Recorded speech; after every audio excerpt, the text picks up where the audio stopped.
Hey everybody, it's Peter, and this is the 2024 Kawasaki Teryx S LE. This is the two-door top of the line. Yesterday I did a video on the four-door top of the line, and there are differences in the equipment levels at each top of the line, which explains the price difference. This is a less expensive way to get into some of those features, but you have to decide which features are more important for you.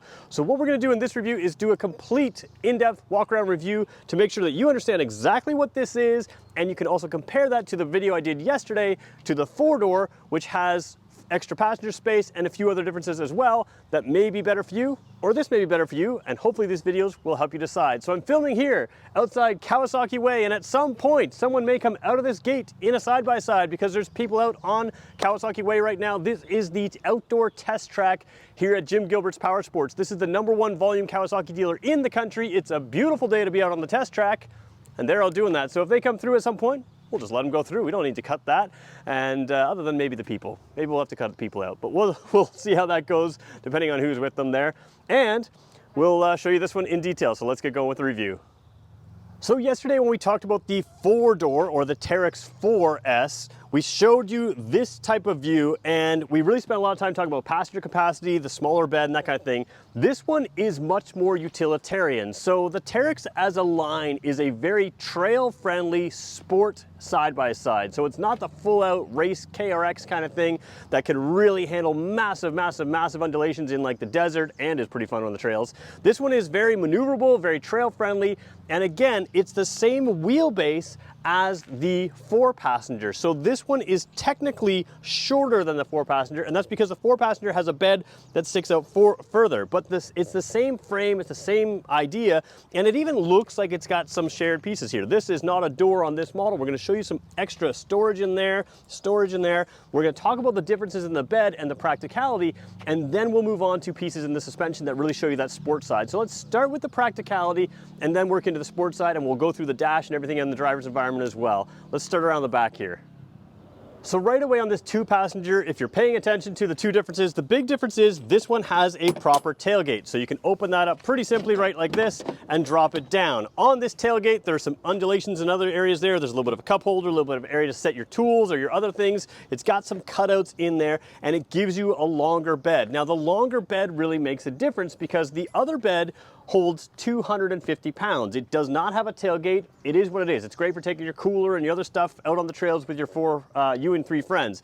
This one can do a little more work. You can hold 600 pounds here, which means you're really starting to get into the ability to do real work. And it doesn't matter which side I stand on, I can just grab a little lever here and slip it up like that, and you can see it's kind of a damped tailgate, so it's got that pivoting type piece right there. I'm not touching it as it tilts up. So now you have a dump bed as well, which makes it pretty easy, even if it's loaded, to lift up and dump what you've got to dump, and then you can close it back down. And as I said, it's a single latch there with two handles, so I can pull it from this side or from that side. You also have rails across here. We'll talk about them as we come a little bit closer into the bed. So taking a closer look here, you can see you've still got 4 tie downs on the bottom here. You've got this nice durable bed in here. These rails are great as well because they can serve as tie downs. You can mount accessories to them. There's all kinds of things you can do. And you can see in this general area here, there's those undulations, as I call them, areas to put a cup, areas to put other things, and kind of have them sit there.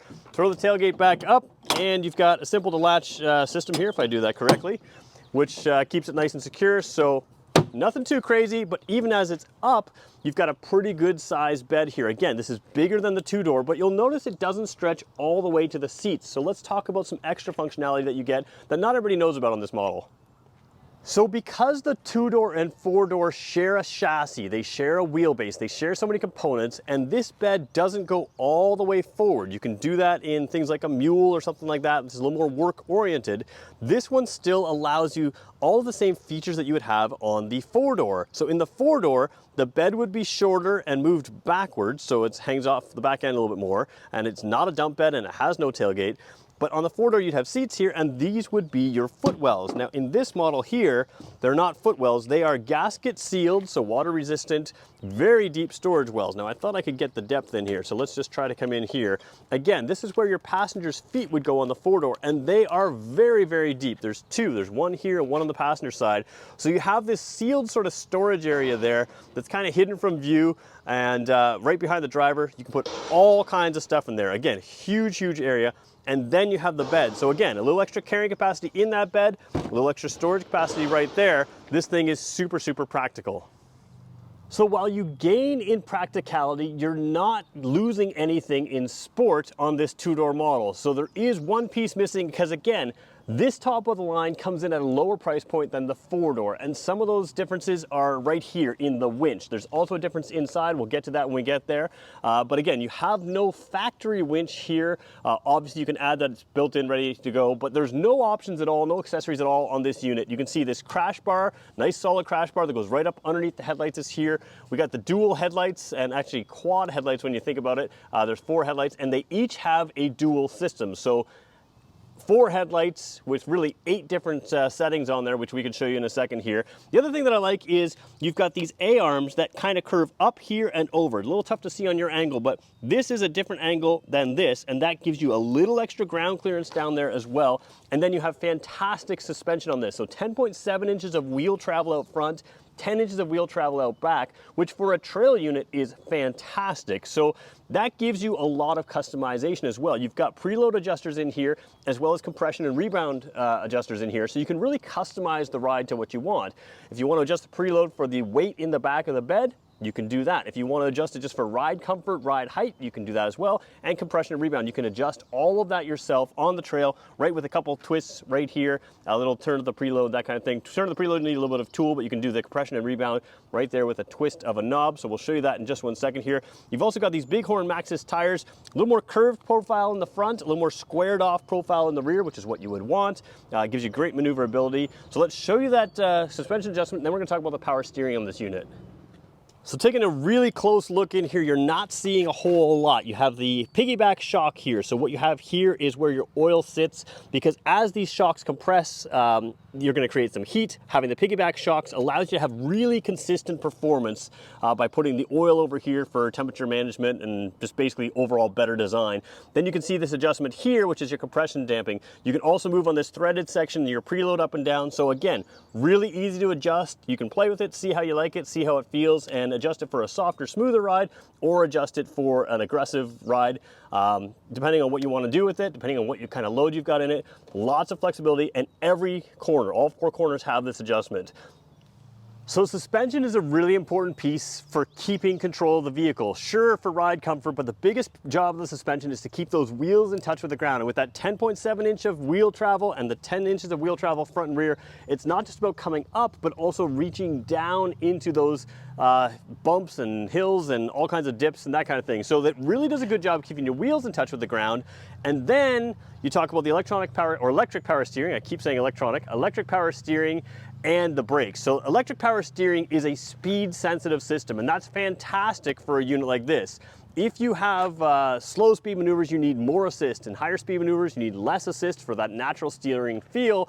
And especially if you're into slow speed maneuvers where there's a lot of mud or rocks in the way or that kind of thing, the electric power steering understands what you're doing and works with you to give you proper steering feel. So electric power steering on this model, really good piece. The other thing is the brakes. Out front, you've got disc brakes here with the braided steel lines. Braided steel lines on motorcycles are used for better feel, certainly more power, but especially here, if you got sticks and debris running on the front of the vehicle, you don't want those rubber lines that can get cut.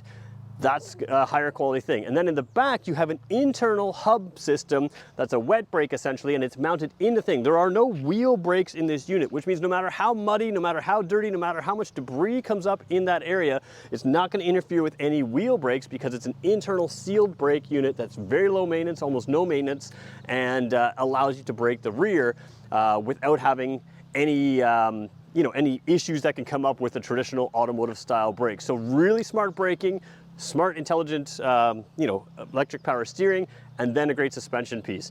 Now let's take a look closer inside. All right, so as we head inside, you're going to show you a few things that are inside. We're just going to go and show you the headlights out front before we fully get in. But there are your headlight switches. We're going to turn that ignition to the on switch, on position right now. We won't start it up just for this. We'll start it up a little bit later. So you can see your headlight switches here. Now you've got inner and outer. So inner and outer headlights right there. And they have low beam and high beam. So you can see that high beam light kind of come on there. So we're going to go full on, just so you see them right there. And we'll come across here and you can see very bright headlights. Now again, I'm in the bright sunlight, so they won't show perfectly, but let's just see if we can get them to flash there. differently aimed, differently set. So again, the camera's kind of correcting in the bright sunlight here, but they are bright white LED headlights.